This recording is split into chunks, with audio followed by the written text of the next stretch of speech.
He was the hero who stepped into Dracula's castle to rid the world of evil. But where did he go? Richter Belmont, the last Belmont. His fate is one of the biggest mysteries in Castlevania, Symphony of the Night, and today, we're uncovering the truth behind his mysterious disappearance.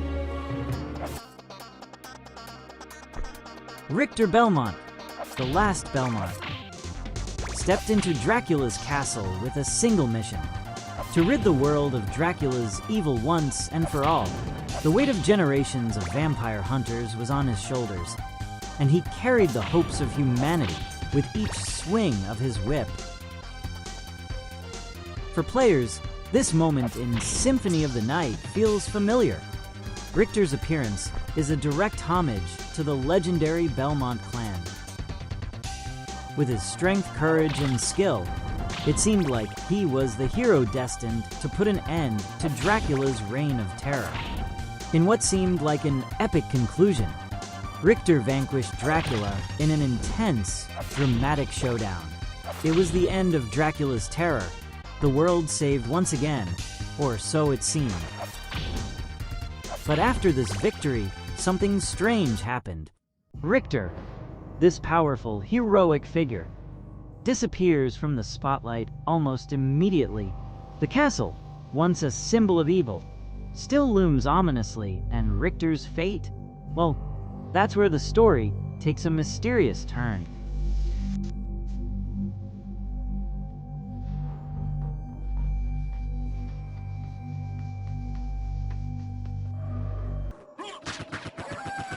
When Alucard, Dracula's son and the true protagonist of Symphony of the Night, arrives at the castle, he's tasked with uncovering the truth. But this is no simple journey of vengeance.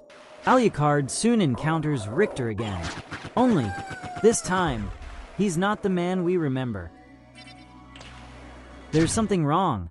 Richter is no longer the noble hero who fought so valiantly against Dracula. He's become a shadow of his former self, manipulated by a dark force. But who or what controls him now? What happened to the Richter we saw earlier? It's revealed that Richter has been possessed by Dracula's dark magic. He's become an unwilling puppet, fighting Alucard in an attempt to stop his mission. But how did this happen so suddenly? How did the once heroic Belmont fall into such a tragic state so quickly? In Rondo of Blood, Richter was fighting for more than just victory. He was fighting for the lives of his loved ones, for the very future of his lineage. His emotional investment was palpable, losing his friends and family in that battle. Could that have broken him in ways that made him susceptible to Dracula's manipulation? Or was his destiny to become another pawn in Dracula's dark game? It's important to note that Richter's disappearance from the spotlight and his sudden descent into darkness was never fully explained in the game.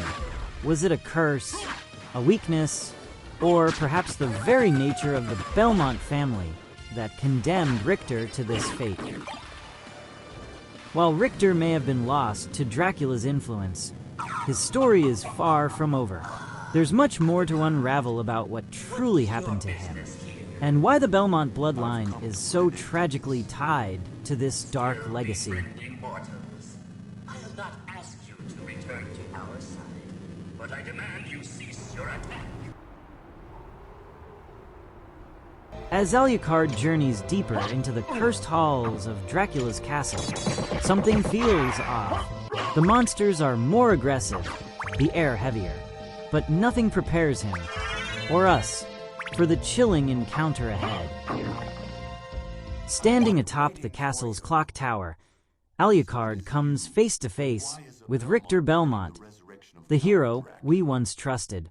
But the Richter we find here is different. His voice is cold, his eyes empty, and then comes the shock. Richter declares himself the new lord of the castle. This moment hits hard. How could the greatest vampire hunter now rule? The very evil he once swore to destroy. Fans everywhere were left stunned. Was Richter truly corrupted? Was he seeking power? Or was there something even darker controlling him? It doesn't add up. This was the man who risked his life to defeat Dracula. Why would he willingly become the next tyrant? The answer lies deeper within the castle's twisted corridors and in the dark power manipulating Richter's very soul. Maria Renard, Richter's close friend from Rondo of Blood, appears throughout Symphony of the Night, desperately searching for him. Her presence is the first real clue that all is not as it seems. She knows the real Richter would never abandon his ideals. Maria hints at a dark priest, someone pulling the strings from the shadows. And indeed, lurking behind the scenes is Shaft, one of Dracula's most loyal servants. His goal? To revive Dracula by corrupting the strongest hero of mankind, Richter Belmont himself. Using forbidden magic, Shaft enslaves Richter's mind, turning him into a puppet ruler, maintaining the castle's chaos until Dracula's resurrection could be completed. Richter didn't betray his mission willingly.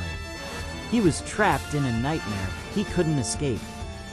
This plot twist redefined Richter's character and Symphony of the Night as a whole. The hero's fall wasn't because of weakness or greed, but because of a sinister betrayal. It wasn't Richter's will that led him to darkness. It was an ancient evil manipulating his every move. And yet, knowing this doesn't make it any less tragic. Seeing the mightiest Belmont reduced to a pawn reminds us. In Dracula's castle, no soul, no matter how pure, is ever truly safe. But what deeper scars did this possession leave on Richter's mind? And what does it say about the true curse of the Belmont bloodline? Let's dive into the theories that try to explain his tragic fall. It's over, Belmont. So Even after being freed from Shaft's dark magic, the damage to Richter Belmont's soul was already done. But was it only dark magic that led to his downfall? Or is there something more buried beneath the surface?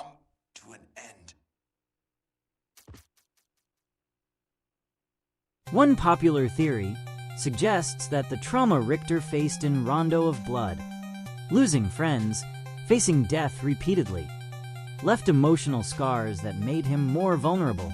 Shaft didn't need to break Richter. He just needed to exploit the cracks that were already there.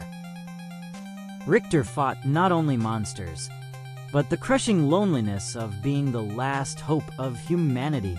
Over time, that kind of burden could corrode even the strongest will. Another deeper theory points to something even more chilling, the so-called Belmont curse. It's said that every Belmont, destined to battle Dracula, eventually faces insanity, corruption, or tragedy. From Leon to just Belmont, the family line carries a heavy, almost supernatural burden.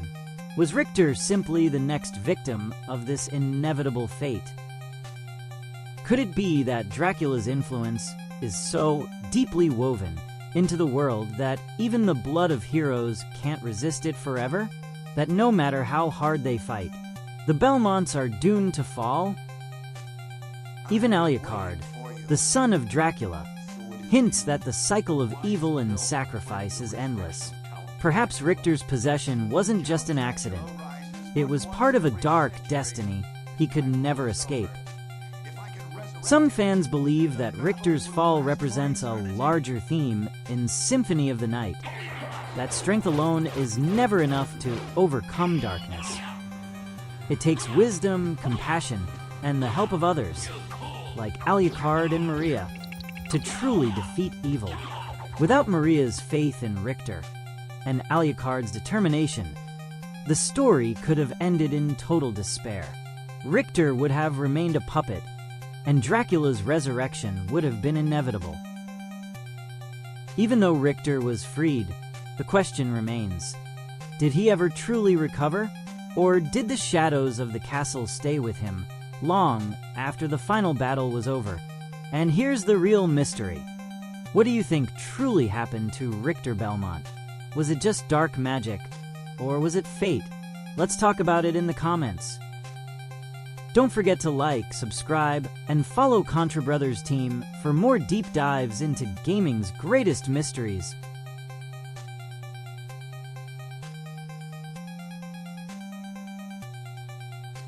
So you made it. On a card. Even after the castle fell and Shaft's control was broken, Richter Belmont's story didn't simply end. His legacy would echo across time, through the bloodline, through memory, and through the endless fight against darkness. But you must always remember that the only thing necessary for evil to triumph is for good men to... Richter's name remains revered, even centuries later, spoken with respect and awe. Despite his fall, he is remembered not for the darkness that briefly consumed him, but for the strength he showed in overcoming it. But Richter's legacy isn't just about bloodlines. His struggle introduced a powerful new idea into the Castlevania mythos. That heroism isn't about being invincible. It's about standing back up even when you've been broken. In later games, and in the hearts of fans, Richter Belmont became the most human of all the Belmonts. A symbol of resilience, not perfection. Today, Richter is more popular than ever, appearing in games like Super Smash Bros. And inspiring countless fan art, remakes, and stories. His fall and his redemption gave him a depth that few other video game heroes have ever reached. He reminds us that even when darkness takes hold, even when hope seems lost, the will to fight, to protect, and to endure never truly dies. Richter Belmont's fate wasn't just to fall into darkness. It was to rise again and to inspire every generation that followed. If you love deep dives into the hidden stories behind gaming's greatest legends, make sure to hit that like button, subscribe, and join us on Contra Brothers team. We uncover the mysteries others forget